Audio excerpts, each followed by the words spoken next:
For someone who's struggling to pray, for someone who's struggling to talk to God, for someone who's struggling and doesn't know where to begin when it comes to prayer, I'd love to share with you this one thing that has helped me in seasons like those, when I am not able to vocally express myself and I'm left feeling like I have no way of communicating to Him. Journaling, writing down your thoughts as prayers, your feelings as prayers.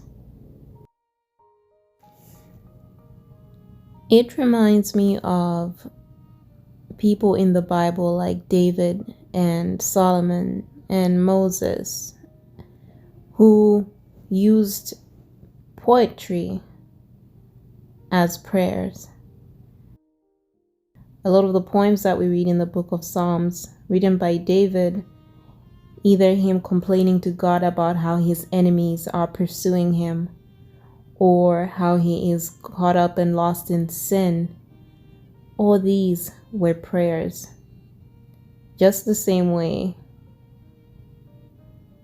that what you put down on paper, as much as it may not sound poetic at first or even at all, those are also prayers.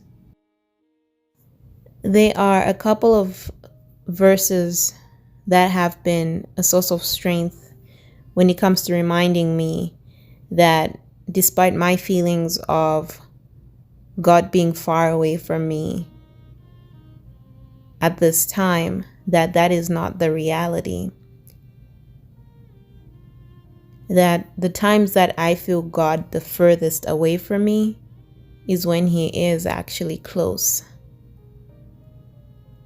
And there is a promise in His word in the book of James 4, verse 8, where it says, where God is reminding us that if we draw nigh unto Him, He will draw nigh unto us. Every single time we make an attempt to draw closer to God, He makes the effort also to come closer to us. And for the most part, He makes most of the effort.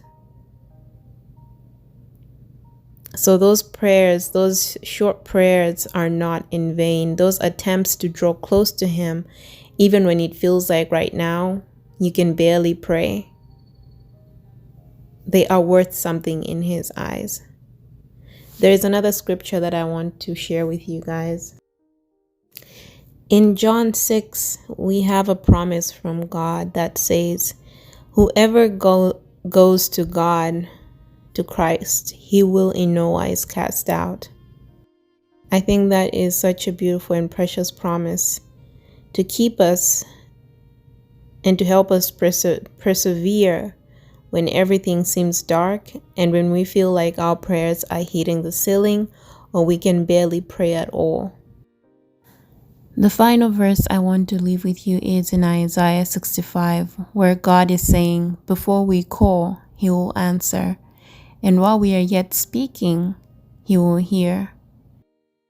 May you be encouraged, brothers and sisters, to hold on, to keep praying, because our God is always listening, even to the faintest of prayers.